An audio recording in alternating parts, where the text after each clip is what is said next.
welcome to a series of programs concerning the career of Sam Bawlf.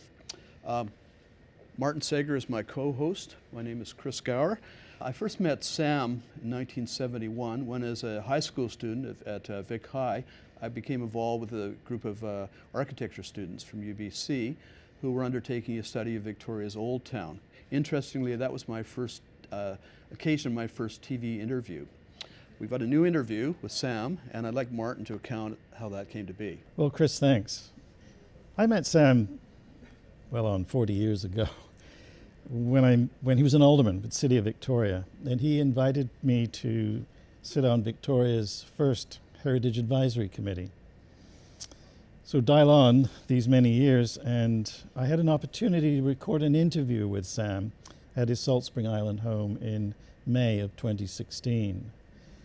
This was intended as a contribution to a public symposium titled The Old Town Reunion. It was a celebration by you and others, in fact, members of the original Old Town Study Group, which was to take place later that month.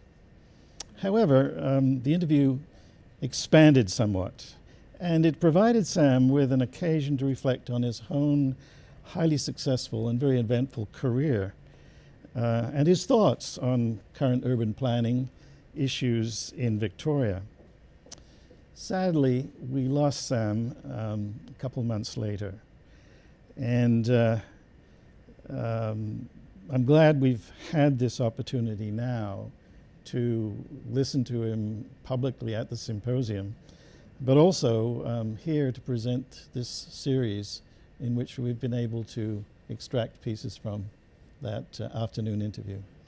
So we've also been able to add to the interviews with Sam some visual material from old newspaper clippings, from Sam's own photographs, and from pictures of many of the areas of Victoria's Old Town that Sam added so much to, and we were able to kind of create a program series that's kind of a visual paean to Sam's career and his interests. We've also gathered a panel of experts to make commentary on each of these series of projects. So we will be looking forward to both, first of all, viewing Sam's presentations himself, which are very eloquent, and then afterwards to having a panel discussion for each of the three sections. So Sam Bawlf's career was an evolution, both personally and in terms of the era, in fact, many eras in which he interacted. In this first program segment, Sam reflects on the conditions of cities in the middle of the 20th century and on his own set of interests, which came through his university education at UBC. Sam's interests led him through many phases and many initiatives. Here he describes the arc of his careers as an urban geographer, a seminal Victoria heritage developer, a city alderman, a provincial cabinet minister, the executor of British Columbia's Heritage Conservation Act, and a reorganizer of Victoria's Inner Harbour, and many other things, in fact. So now, in his own words, here's Sam Bawlf. UBC in the 1960s was a powerhouse, really, of foundational thought around planning, the emerging cities and towns of British Columbia, and of course with Vancouver growing rapidly. Boulder Hardwick, Peter Oberlander, Henry Elder, these people come to mind, but Sam, you were there.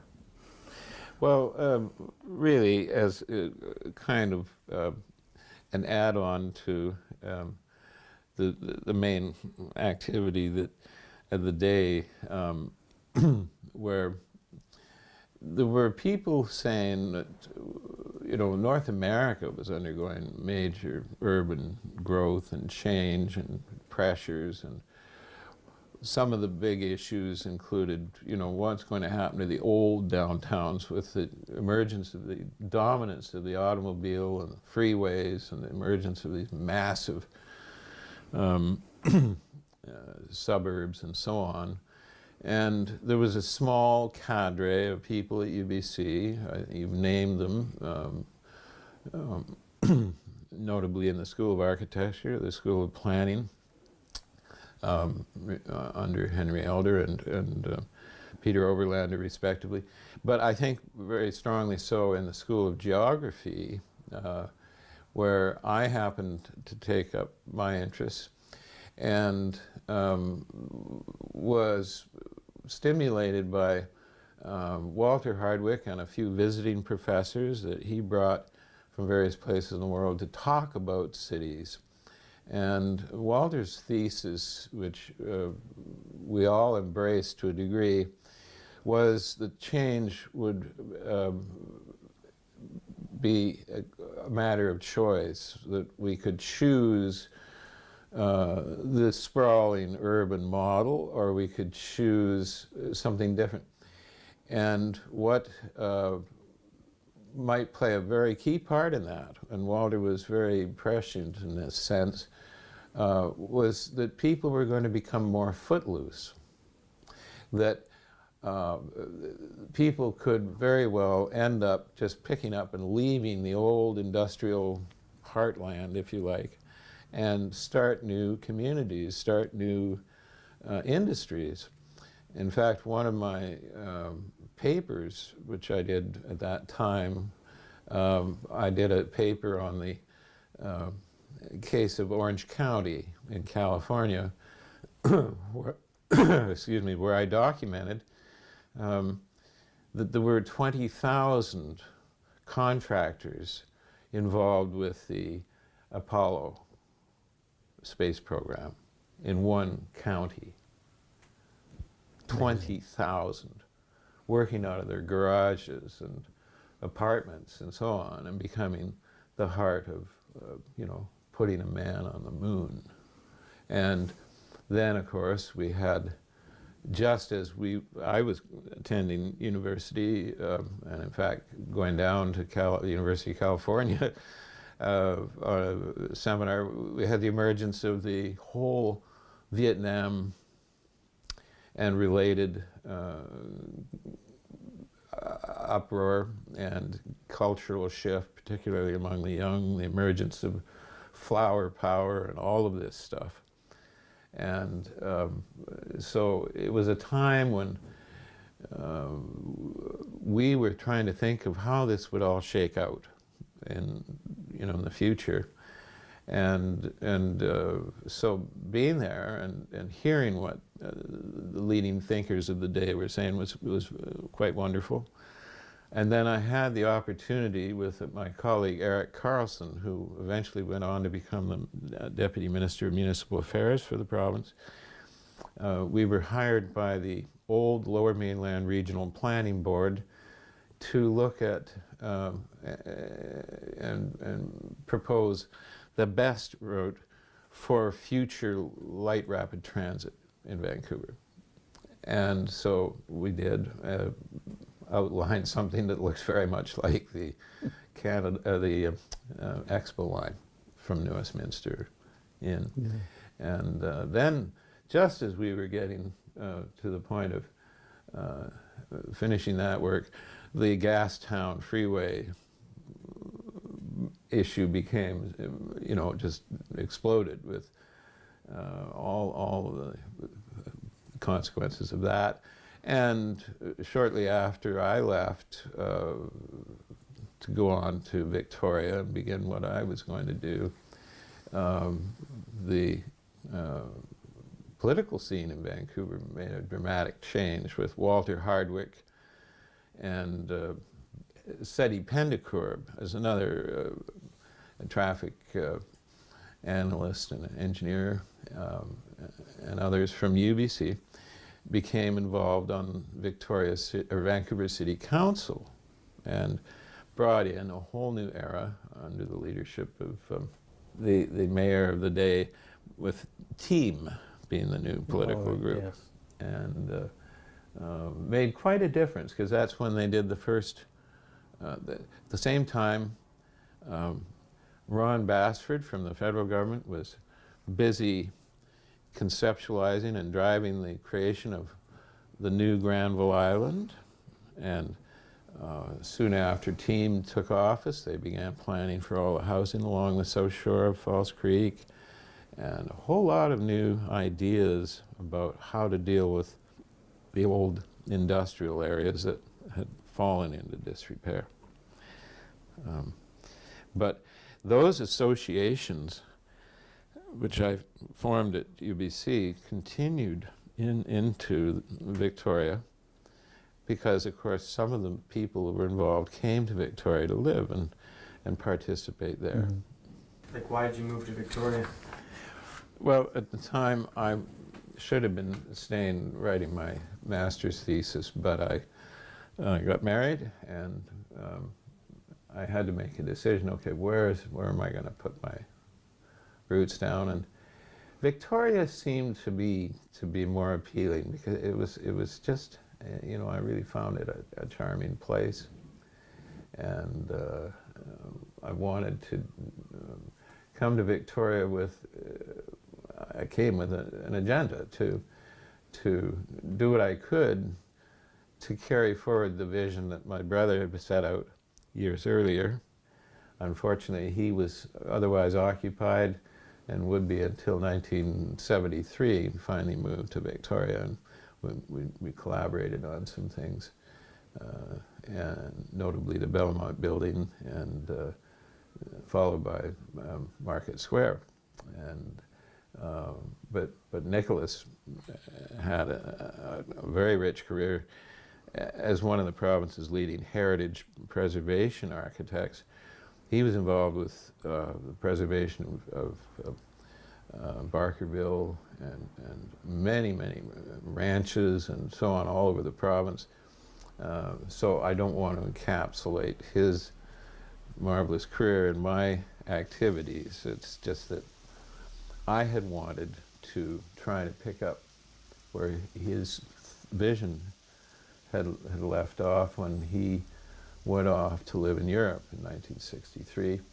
So in '69, this was my thinking, coming to Victoria. We could probably pick up here a little bit about James Bay, because that was a sort of a slightly different. Well, it's funny, you you know. know, I mean, as soon as I began to get more immersed as a resident of Victoria, and we moved into James Bay, to Avalon Road, and I was sort of beckoning to a number of my friends, some of whom were involved in the Old Town study, to come and join me in fixing up these old houses in James Bay. And the question came up, and we were all at the point where we were married and starting to have youngsters, that the old school at South Park School in James Bay was to be demolished. And it sort of brought a group of us together who said, no, wait a minute, that's where our kids are going to go to school. And so, and we were joined by others, Carolyn Smiley, Lauren D. Girolamo would be a couple that were prominent in that. We also began to think about the city's plan for James Bay, which was basically to bulldoze and build high-rises throughout. And here was, you know, this wonderful old residential area with homes that Emily Carr and other prominent early Victorians had occupied, and Peter Cotton was another person who, well, Peter had restored the Emily Carr house and became a voice, a very valuable voice, as well as becoming the architect, assisting me with the law chambers and the counting house.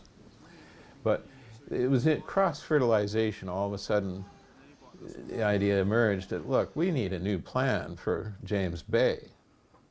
And so we decided, okay, we're going to form a James Bay Community Association. And for one reason or another, I ended up the president of the James Association, and wrote a sort of a manifesto that said, look, and again, this was to a council that was not led by Peter Pond yet, but where we had very little sympathy from the council.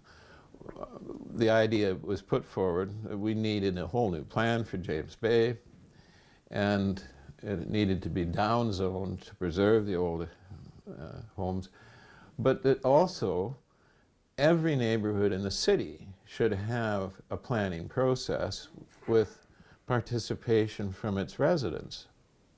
And this was revolutionary for the council of the day, and yet it's very much what was to evolve over the following decade. So we might talk a little bit about your role in,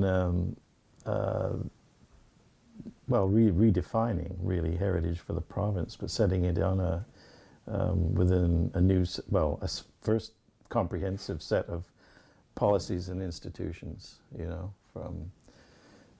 I served on both the Heritage Advisory Board, Provincial Heritage Advisory Board, and the BC Heritage Trust, with you driving the tram. And you might just end up with the whole notion of the Victoria Accord, which I think came out of that kind of thinking. It's a big bridge. Yeah. But I think I could start just talking about, the development of heritage policy, as I explained, in Victoria as the immediate example, stemmed, in my view, largely from the creation of the Old Town Report and the change in council and the leadership that Peter Pollan introduced to the city. And one of the things that became an issue after a short while, we had the inventory that you and others put together, which became, I think, appropriately a bestseller. It could be found on the bookshelves of Monroe's books for 20 or 30 years after that. I don't know how many reprintings, but it was really embraced by the people of Victoria, and then the subsequent editions have taken on each neighborhood and so on.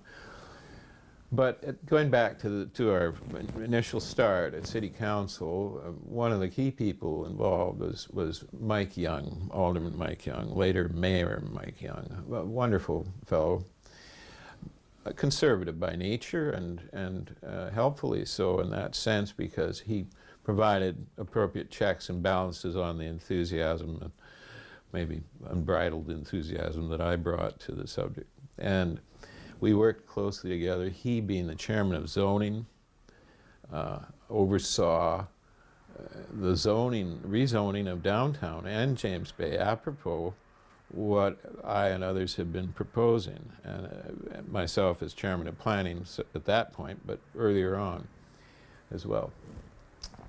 But in 1973, I believe, could be 74, we realized, okay, the zoning was part of the issue, that if the zoning did not permit the construction of buildings which were substantially larger than the ones that already existed, then why would one tear down the old ones?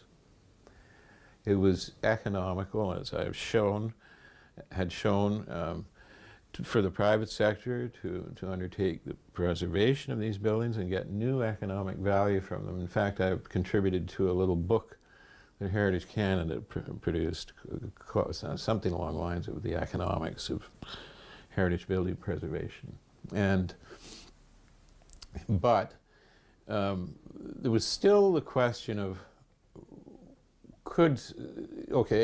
someone could say, fine, I won't tear the building down, but I'm going to change the facade so it's totally, from some other place, as it were, not compatible with this wonderful sort of texture of the old town as it originally was built. So I said now, around this time, I was asked by the provincial government, then Dave Barrett government, to join with James K. Nesbitt, the noted historian of legislature, and the two of us were to oversee the restoration of the Parliament buildings.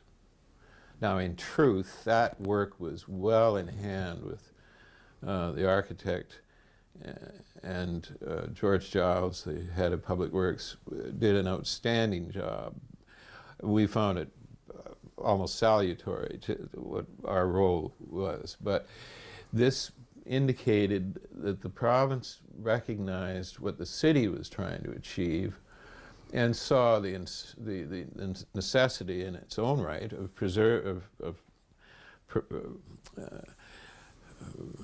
rejuvenating the old Parliament buildings. And that had brought me into the conversation, and now I'm sitting with the City Council saying, look, we need some way of designating the buildings that we consider to be most crucial to the preservation of the city's heritage, and having some provision that would prevent someone from tearing the facade or marring the outward appearance of a building, even though they're preserving it in a sense. We need to be able to protect the outward character of the building, at least. We couldn't see ourselves saying, no, you can't change the inside, because that just gets to be too, because although there may be examples of beautiful old buildings, still preserved right down, for example, the old Chinese apothecary and that sort of thing.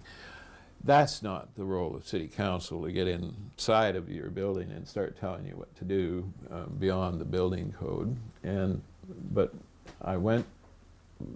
we agreed, Mike Young and I went down and saw Jim Lorimer, who was the Municipal Affairs Minister.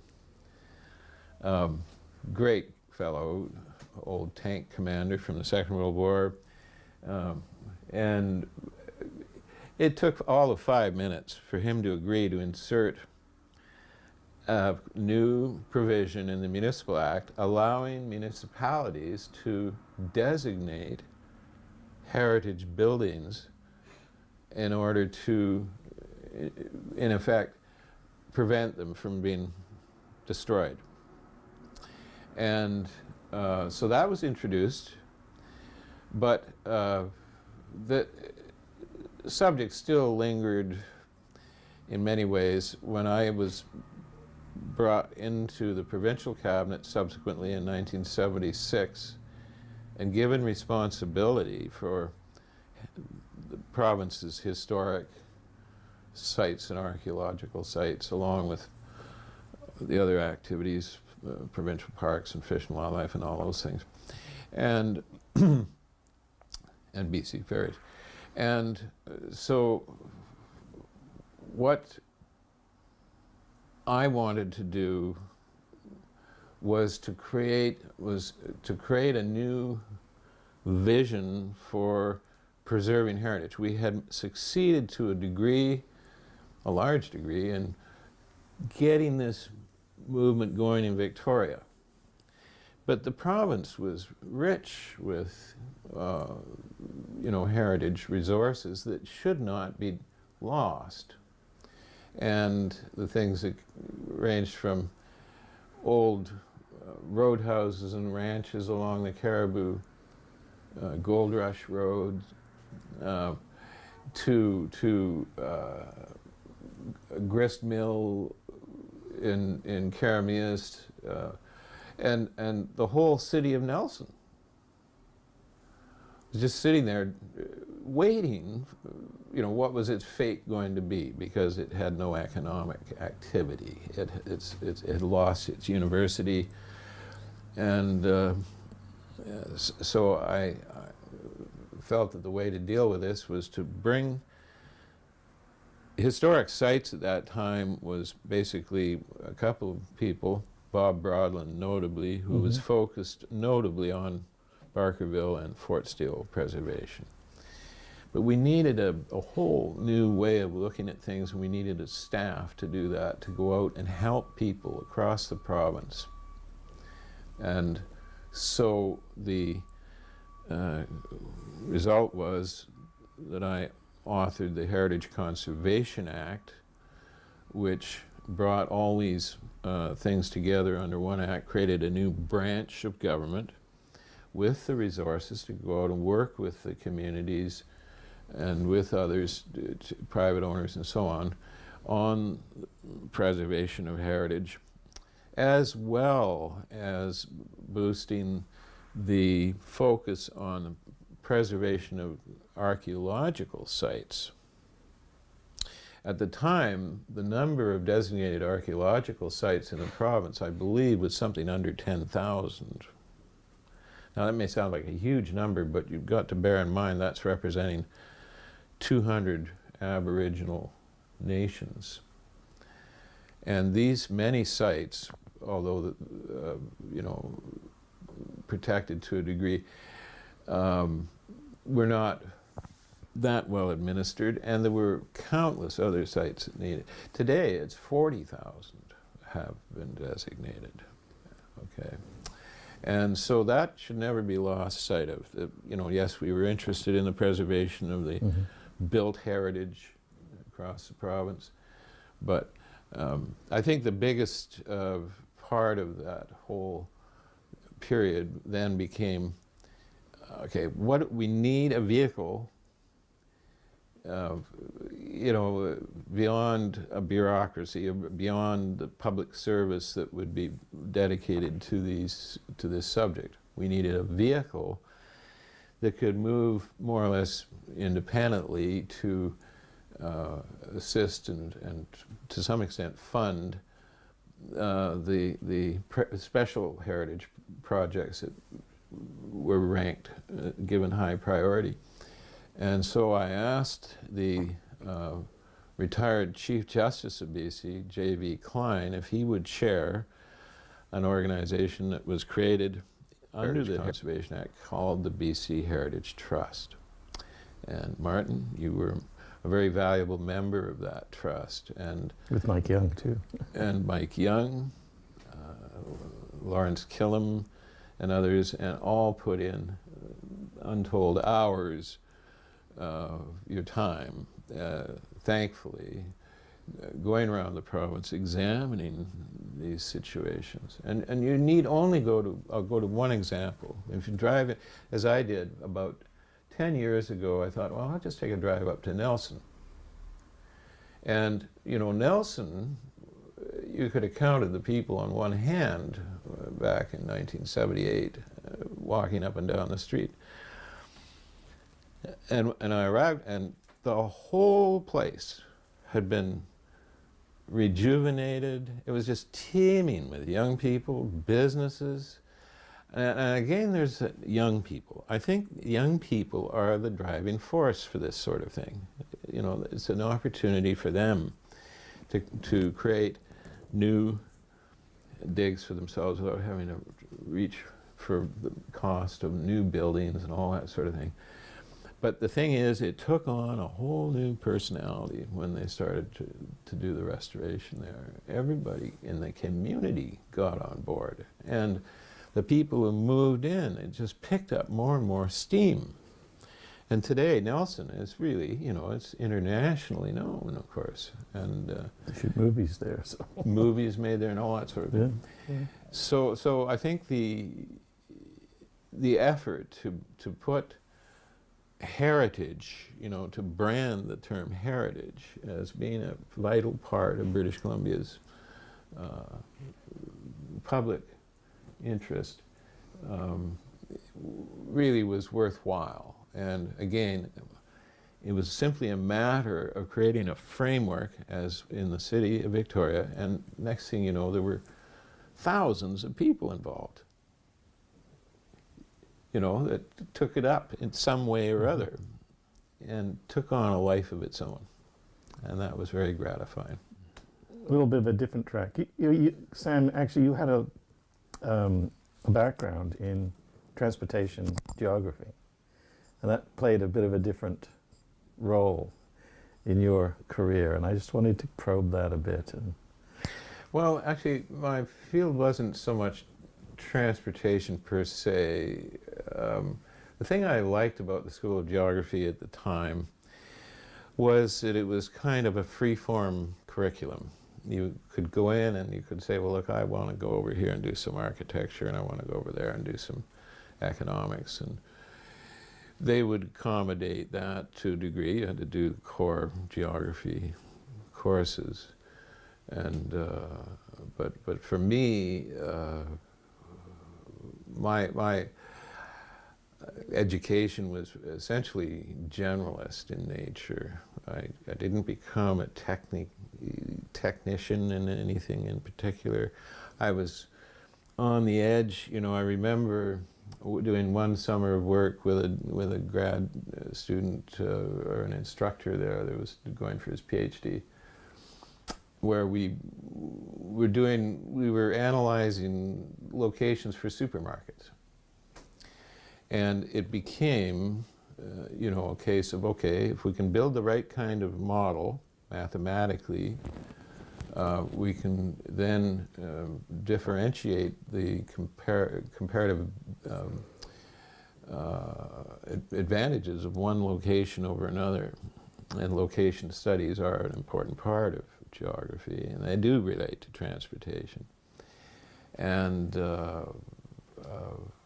in that case, the modeling we did had all the data we collected had to be put onto punch cards and fed into this giant computer that we had at the university. It was, you know, the first generation of computer simulation and so on.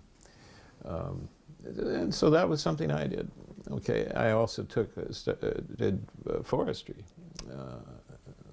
I studied mathematical statistics. I went off and did historical geography and all kinds of things that I just found interesting.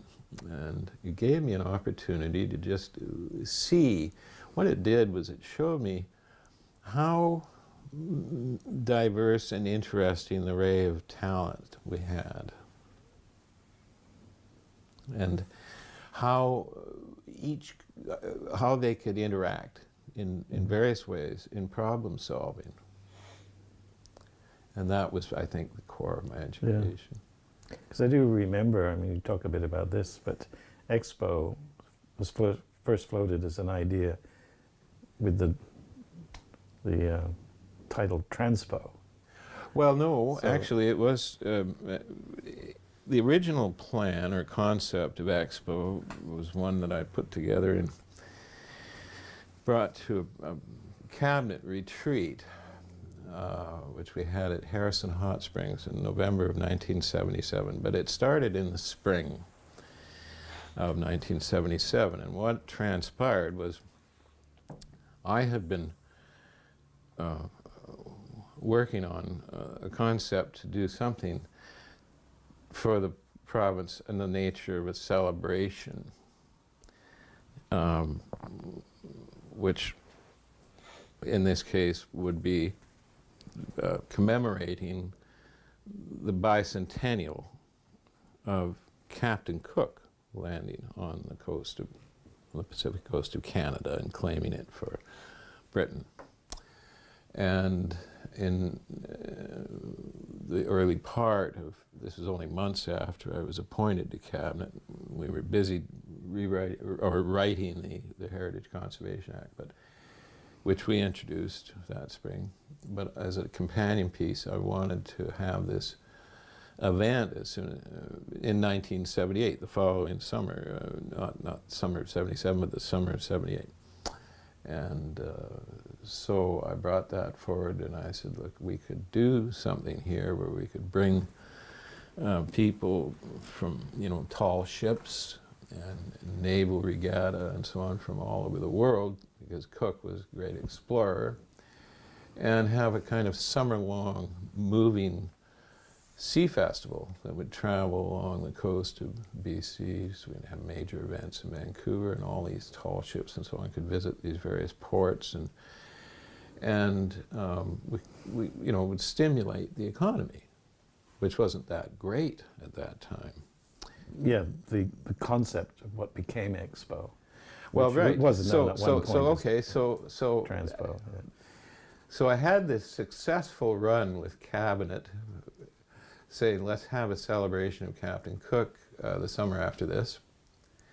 And fine, that was agreed. And then I drew up a little short piece of legislation which enshrined that intent and purpose. And one day in, I think, May of 1977, I brought that to Cabinet for final approval, and then that afternoon I introduced it in the legislature. And then I sat down, and my seat was right behind the Premier in the legislature, and for the afternoon's proceedings. And I had something else in mind, and I had since January discussed it with one or two people in Cabinet. But that particular day, having got my little celebration thing on the road, we were sitting and I was listening to the great debate about the possibility of creating a northeast British Columbia coal industry. And the spokesman was my friend, I can't think for a moment, but we used to call him Leather Lungs Phillips. He was a great belting voice.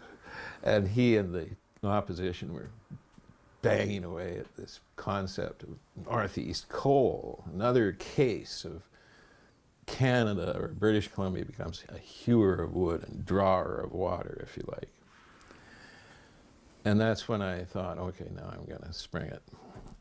Because I had discussed it in a small committee I had with Pat McGeer and Alan Williams,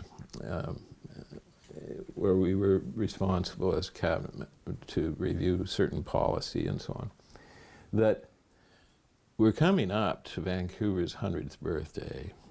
My job as Heritage Minister will be to recommend what should be done. It's 9 years away, in 1986. And I said, I think we should have a World Fair, an expo. And I said, I know, we've just finished one in Montreal and everybody says the costs went through the roof and all this stuff. But I said, it's time to put Vancouver on the map internationally and give it a chance to be seen for what it is, a great city and a great resource in its own right, separate and apart from drawing water and hewing wood. As a resource-based economy, we have an urban economy that's got a lot of creative talent and so on. And we should project that onto the world stage on the 100th birthday of Vancouver. So with the support of Pat McGeer, notably, that afternoon, after I got my little Captain Cook celebration approved, and while we're listening to the great rant about Northeast coal, I leaned over and handed the Premier a little note. And he read it, and it basically said, look, we have an opportunity in 1986 to celebrate Vancouver's 100th birthday. It should be about Vancouver as a great city, worthy of notice in the world. And I would like to do a little study for a presentation to Cabinet this fall, and it's going to cost $5,000. Agreed? And he turned around and said, right on. So then I got to work, and basically we got Pat's friend, Ran Iredale, to do a little brochure, if you like, concept. But at the same time, I'd also said and been saying in Cabinet that, look, we're going to have to build a new stadium in Vancouver, and I'm not sure it should be at UBC, it should probably be downtown, and it should probably link, because we're also going to have to build rapid transit. Everything should come as integrate. And so this little study laid that concept out as Expo in November 1977. In January, February, the following January, February, this had, you know, this was received perhaps quietly by cabinet at Harrison Hot Springs. I don't think there was any instant enthusiasm for it. Notably, there was some dissension because I had intruded on the turf of the Deputy Premier, Grace McCarthy, whose turf was Vancouver, and whose focus was creating a new convention center, and who wanted to do that on the Vancouver waterfront. Okay. And I'd already caused some trouble by suggesting that maybe it should be put up where Ericsson's as yet unbuilt courthouse would go, since we had that big hole in the ground anyway. So Grace wasn't all that pleased with me about all this stuff. And nevertheless, in January, February, I had a conversation with Pat McGeer and Alan Williams and others, and said, well, what do we do? And with regard to the expo idea, because we can't sit around. We've got 9 years and we've got to start the dialogue. And they said, okay, leak it to the press. And so there was one day, Friday, one day in February, I think it was, of 1978. When you came into cabinet meetings in the morning, all the principal newspapers were arranged on the blotter in front of each minister's chair, so you could sit down and read for a few minutes before the cabinet meeting started. And here was the front page, I think it was the Vancouver Sun. Proposal for Expo, proposal for World's Fair, blah, blah, blah. Attributed to myself. And I was one of the first people into the cabinet chamber that 7 a.m. that day, followed by McGeer and a few others, and then finally Grace McCarthy, who looked at this and just, the bullets were coming across the table at me. And so nothing more was done. I concluded my little career with the provincial government in 1979. And then, all of a sudden, Grace McCarthy was proposing a World Fair to save the city and the province from the economic doldrums. And I thought, well, fair enough. Who cares whose idea it was? Okay, what's important is that the idea has some merit and people are going to go forward with it. And in truth, having an idea is worth about 1 cent out of the dollar, right? The other 99 cents is who gets it done. And I think, in fairness, I think that Bill Bennett had enormous guts to bite that one off. And Jimmy Pattison was just incredible in his efforts to pull it off and bring it together. And there's no question in my mind that Grace McCarthy played a vital, vital role in all of it. So, you know, it's a kind of a low-key joke at best. Okay, my little involvement.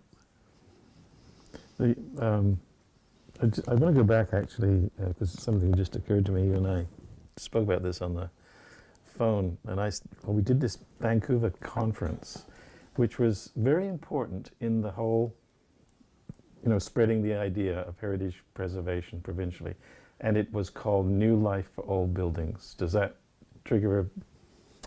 And we may have used the trust to fund it, I'm not sure, but it was, people came in from across the province, and it was really the beginning of that spreading it out at the municipal level. Well, it would be logical with the new Heritage Trust. Yeah, I think it was one of the first initiatives of the I mean, I think it Trust. was extremely helpful to have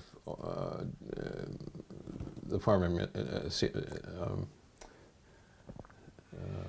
the former Chief Justice, J.B. Klein. J.B. Klein, chair the trust, and as also his background was as president and CEO of Macmillan Bloedel too. Yeah. It really brought you know, standing to Yes. the issue. And I think, you know, one of the, you know, strategies of the trust, which was to bear fruit ultimately, was never doing anything without the majority interest partnerships, right. mainly with municipal government.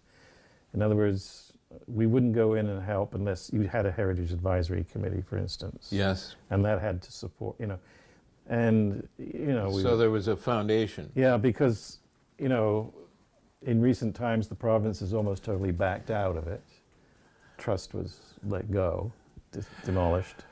But it still goes on, you see, at the grassroots Well, that's level. right. I mean, I don't know that when you create these things that they do need to have, you know, an interminable life. Yeah, But you want to plant a new foundation, and I think that exists. I got an email actually a couple of years ago from somebody up in Nelson just thanking me profusely for kicking things in that direction and naming the people who had done so well to bring it about. I should try and dig that out, but yeah, that was it. Getting people, letting them know that yes, if you share our concern and focus, then we're here to support you, but also we need you to do things. yeah, yeah. No, I think it was a critical part of it. You know, we had the parallel to this. I had the job of dispersing the proceeds from the lotteries, which up to that point were still dedicated to community and sport. Mm-hmm. They weren't hived off for general revenue like they have been for many, many years now, where they try and fill a hole in healthcare or whatever. In those days, it was an embarrassment almost of riches, and so the money was not just sport, but culture and the arts, all these things. We did the Orpheum, you know, restoration and of the Orpheum, and I can't think of all the things, but we were able to draw from those funds. And but the challenge was, you know, every community in BC wanted a hockey rink. And so they put in an application, we want a hockey rink, and we need $8 million to do whatever. And so we, in the early going, naively dispersed these funds. But the problem was nobody had thought about the operating expenses and the maintenance costs and all those things. And, you know, you started 5 years later, you started to have, you know, like arena roofs collapsing under snow and that sort of thing, and you began to realize, no, this isn't that simple. I think we did better with heritage. Yeah, yeah. No, I think. Well, you realized too, I think early on, there had to be longevity in whatever you were doing, because the whole point was to carry it on to the next generation, as it were. Yeah. And now, of course, hopefully engage that generation That's before right. the whole thing's wiped Yeah. off Yeah. the map. Yeah. They set up an organization called the Crown Corporation's Secretariat, which in the first instance consisted of the very bright Bob Williams and a couple of other people up on the top of what was then the old Wax Museum down in Victoria Harbour there. And this body was to filter all of the submissions from all of the different Crown corporations before they came to Cabinet. So everything, budgets and proposals and all that sort of thing, had to come through this little office. And I was asked to join them, which was somewhat flattering considering I'd been a former political foe, if you like, although I don't think I was that obnoxious. And so Bob asked me, as the first order of business, would I please look at all of the surplus land, Crown land, that the province had in Victoria and Vancouver. And that included things like Riverview and the old School for the Blind, you know, Jericho properties, and of course all the lands in and around the legislative precinct. And in respect to the latter, I said to Bob, look, what is long overdue is a real cooperation in planning between the city and the province. And I said, if we could get agreement from the ministers, in that case, Andrew Petter and Robin Blanco, then perhaps we could bring the city in and have a discussion, and I would outline for everyone a way forward. And so that's what happened. And we sat down, and we ended up in a committee room in the Parliament buildings, and the mayor and others there with the ministers, and I laid out a plan for a Victoria Accord under which the two parties would agree to work cooperatively to replan the legislative precincts and other areas which were owned by the province and not in use. And so that led to the restoration of St. Anne's Academy, and to underwrite that, much to the objection of the then Buildings Corporation, BC Buildings Corporation, we sold off the block Kitty Corner from St. Anne's, and it became high-rises and a Marriott hotel, but I don't think it hurt. And then we had very, very extensive negotiations and discussions, public meetings, I think well over 100 meetings in respect to what to do around in the lands immediately surrounding the Parliament buildings. And as you say, now, 20 years later or more, we're seeing the main ingredient of that second stage going ahead. And within the scope of design envelope that was agreed with the community back in 1993-94. So, in a funny way, I was driving through the city not so long ago and found myself looking in this giant hole in the ground behind the Parliament buildings and realizing, oh, this is me again. So, yeah, well, when the decision to go ahead was in the press, actually, the reporter, I don't know if it was part of the original kind of public relations, publicity part of it, was something to the effect that Victoria Accord completed. And then there was a little paragraph about it, you know. Oh, I thought, well, you know, somebody remembered. Well, there we go. Thank you very much, Sam, for our first recorded segment. Now, as mentioned, we've assembled a panel of sort of specialists that knew Sam quite well. We have a handful here. I'd like to introduce them. First of all, we have John Adams, who's a Victorian historian, very well known, who's been active in Victoria in that field through history.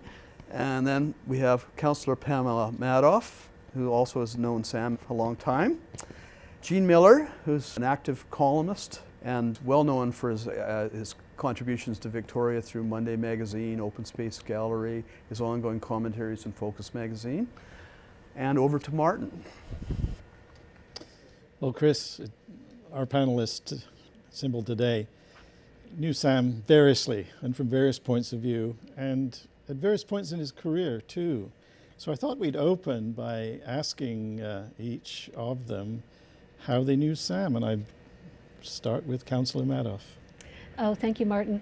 I first met Sam when I was in high school. I responded to a notice in the paper that invited anybody who was interested in the architecture of Old Town to come to a meeting down on Government Street. So I went, and that was my first exposure to Sam and his ideas and his dynamism. And I suppose from that point on, I followed not only his career, but the career of his brother Nicholas, who was an architect practicing at the time. Fast forward some decades, and much to my surprise, Nicholas becomes my domestic partner, and as a result, Sam is my brother-in-law.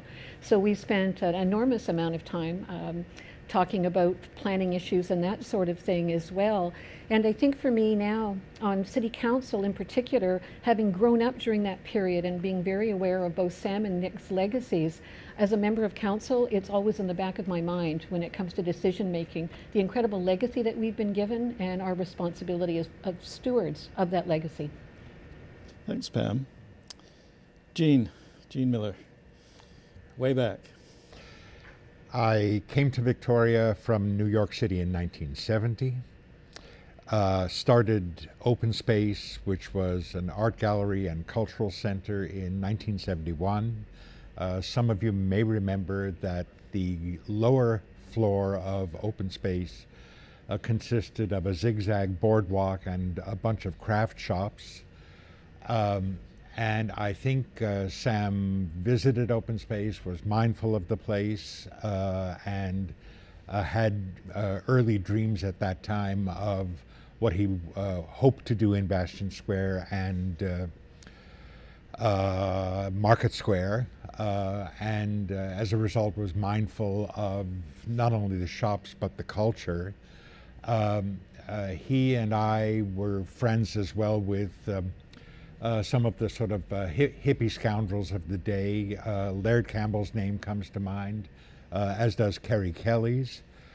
And when Sam initiated some of his development projects, I wound up just paying reasonable attention and from time to time being kind of a gopher. Sam's path and mine diverged. He became more and more active politically. We were not friends ideologically as Sam moved into provincial politics. And we did reconvene when Sam proposed to acquire Tweedsmuir Mansions, that beautiful white Art Deco building on the corner of Park Boulevard and Haywood. I was ever so briefly rolling in money and became a very significant investor in that building. Sam was there for a while, then he moved on, and I'm not sure that our paths ever crossed after that. Thanks, Gene. Well, over to you, John, and you were part of the original Downtown Study Group. Well, I was always interested in Old Town. I moved here when I was 11, and as a teenager in the early and mid-1960s, I was fascinated by all the developments in Old Town, starting with Bastion Square. And I heard the name Sam Bawlf, perhaps, but didn't really know very much about him until that magical summer. For me, it was 1971. I was a history student at UBC, and the Old Town Study Group was hatched. Mostly architecture students from UBC were involved, but they hired me as a historian. And at the time, Old Town was such a dump. The buildings were derelict except for the ones around Bastion Square. And we had a chance to go into those buildings. I did the research, and one of our goals was to lead walking tours into Old Town because people hadn't gone down there for decades. And it was fascinating. And along the way, somebody said, well, you have to meet Sam Bawlf. And in some ways, it was almost like meeting God. And I went to find this man, and he was working on the Counting House, an old furniture warehouse at the corner of Broughton Street and Broad Street. And I went in, and it was a construction zone, and I worked my way up a set of stairs. And then I found a ladder, and I called out, and he peeked over in a hard hat. He was a developer, but a hands-on developer. And I interviewed him for, 20 minutes. I was standing on the ladder, and he was up on the upper deck, looking down at me. And I can't even remember what we talked about at the time. But I was a kid, really, just a student, and I was asking him all sorts of kidly questions about what it was like to be a developer and what he planned to do with the building. And, well, he became a member of City Council. I moved away from the coast at that point and came back, and, well, Sam Bawlf had worked his magic in many ways on parts of Victoria. Fast forward to about 2004, and I got to know him well after he had retired from politics and as a developer, and I had become a member of the Heritage Branch, and I retired, and we had many, many long chats, informally, about Sir Francis Drake, one of his pet projects, and about developments, and especially his involvement in Chinatown. He had a fascinating background and was always quite happy to talk about it.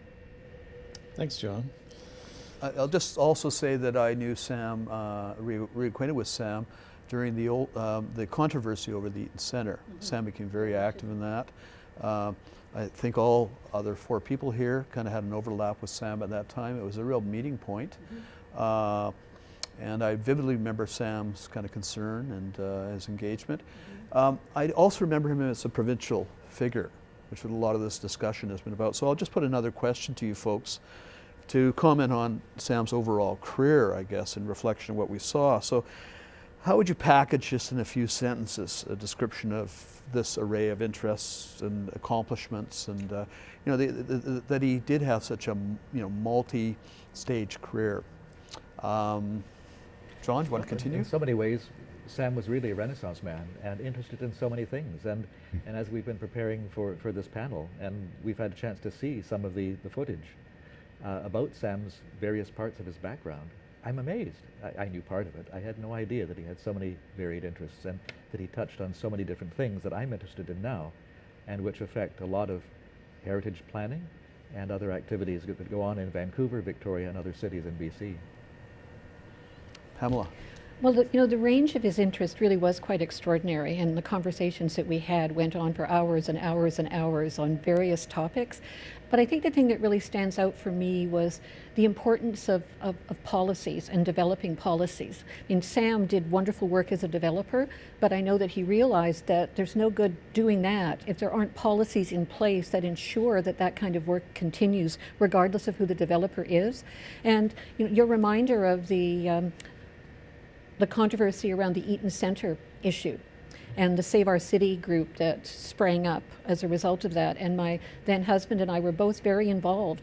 And that's when I really reconnected with Sam, which would be in the late 80s. And a group of us met every Saturday morning in the car house, interestingly enough, plotting our strategy for the meetings that we would have and the presentations we would make to council. And so it just reminded me of how important the work that he had done was, and the policies that had been developed, how important it was to continue to respect and follow those. And for him to get so involved with that at that time, with Save Our City. And it was only more recently that he started talking to me again about him feeling the need to become public because of his concerns about what was happening to Old Town more currently.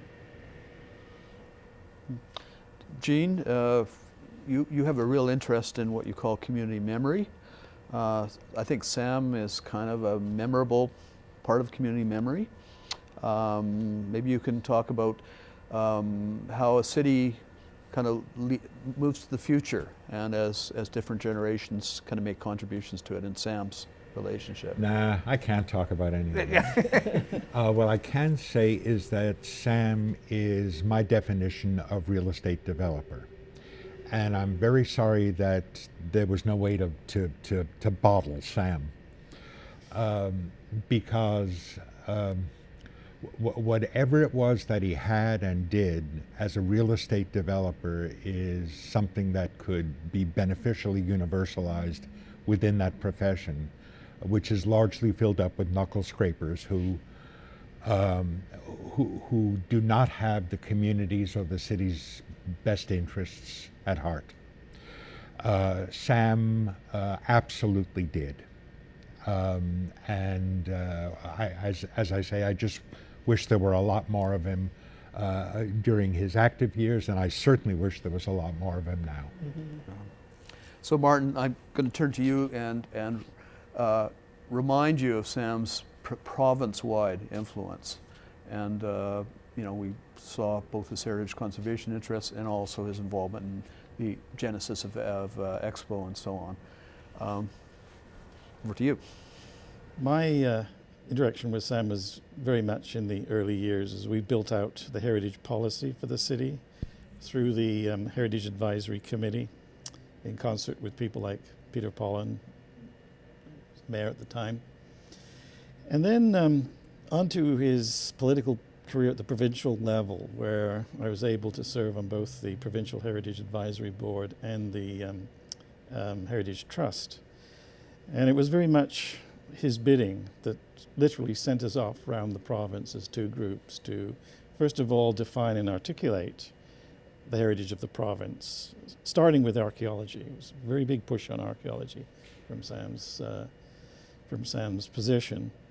And then through to the various changes to the Heritage Conservation Act and the funding of the first major heritage conservation projects from the far north in Athlone right the way down to Nelson and the lower mainland, and certainly Victoria.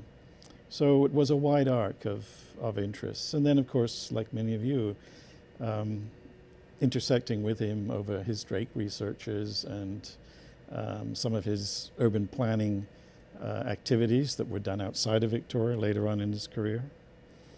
So it was almost an exciting movie to watch at the various points that you tuned in. So with that, I'd like to thank the panel for today, and these rather fascinating vignettes and looks into Sam's career, and look forward to our second program, in which Sam recounts in more detail the circumstances of his own heritage development projects.